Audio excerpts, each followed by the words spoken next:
قرآن پاک کی بے شمار آیات مبارکہ اس بات کے اوپر دلالت کرتی ہیں کہ یہ کتاب عام کتاب نہیں۔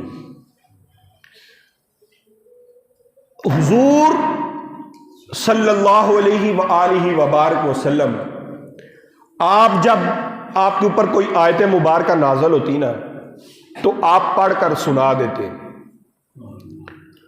تو جب آپ کچھ لمحہ آیت مبارکہ آپ کے اوپر نہ آتی، وحی کا نزول نہ ہوتا، تو جو کفار تھے نا انہوں نے تانا دیا کہ آپ دیکھیں ان کے اوپر وحی نہیں آ رہی۔ اب اگر وحی نہیں آ رہی تو آپ اے اللہ کے نبی آپ اپنے سے کوئی آیت لے آؤ۔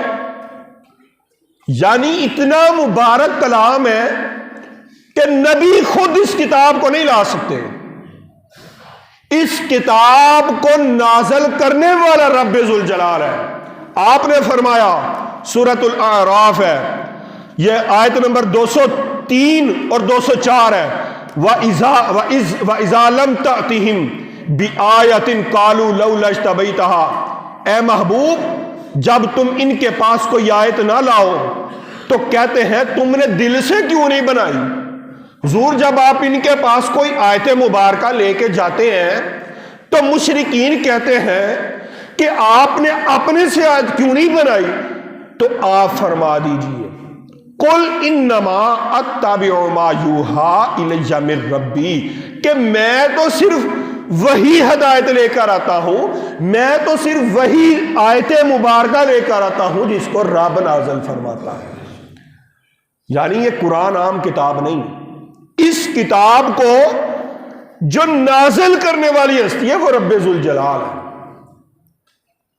اے محبوب آپ فرما دیجیے یہ میں اپنے سے کتاب نہیں لاتا، یہ کتاب رب کی طرف سے نازل شدہ کتاب ہے۔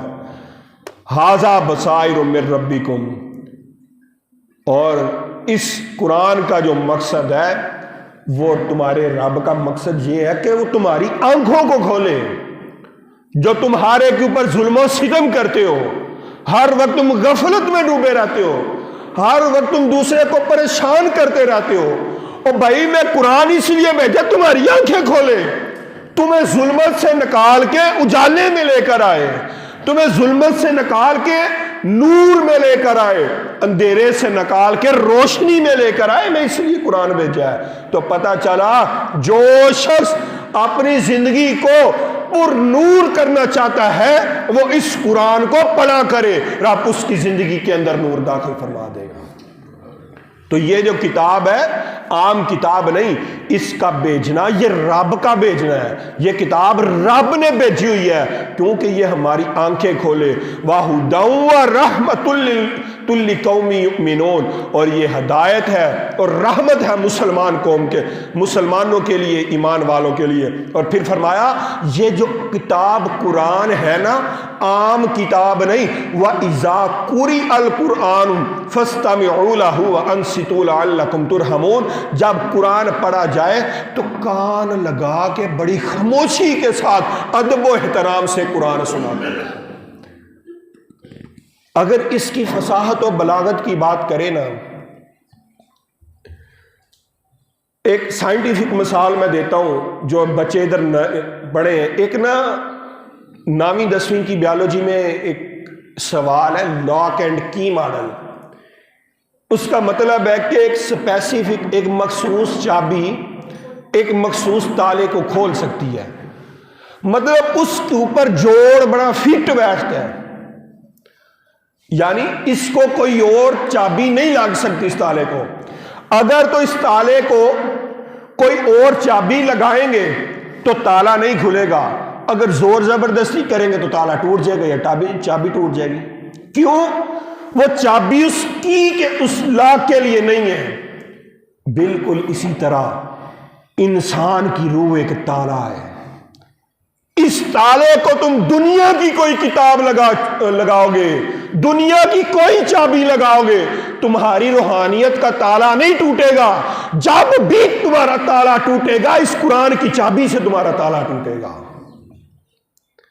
تو جس بندے کی زندگی میں مشکلات ہو، پریشانیاں ہوں، اس قرآن کو پڑھا کرے اور اس کا ادب و احترام کیا کرے۔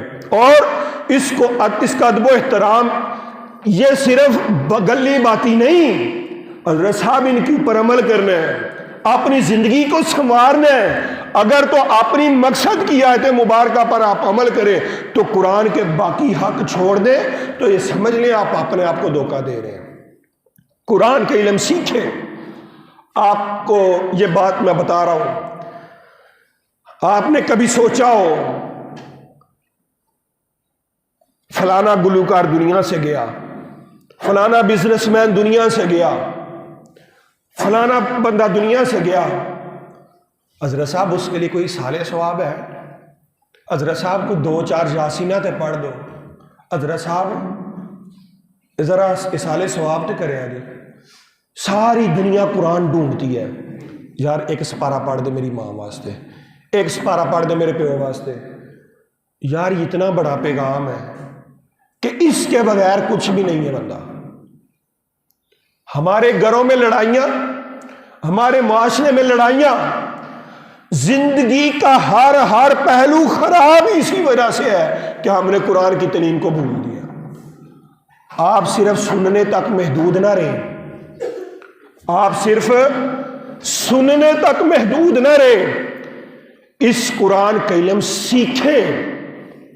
یقین مانے کبھی کسی چیز کی کمی نہیں ہوگی۔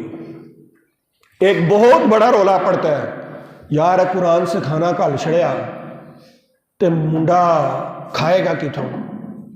حضرت صاحب 1500 میری فیس ہے، دن میں کئی پیشنٹ چیک کرتا ہوں، روٹی کی کوئی کمی نہیں ہوتی۔ میرے باپ نے مجھے حافظ قرآن بنایا، عالم دین بھی بنا رہا ہے، روٹی کی کمی نہیں ہوتی۔ لیکن بندہ قرآن کو سمجھے تو صحیح، لیکن بندہ قرآن کو سمجھے نا تو پھر کہ میری زندگی میں سکون ہو جائے تو اس سے بندہ بڑا جھوٹا کوئی نہیں ہے۔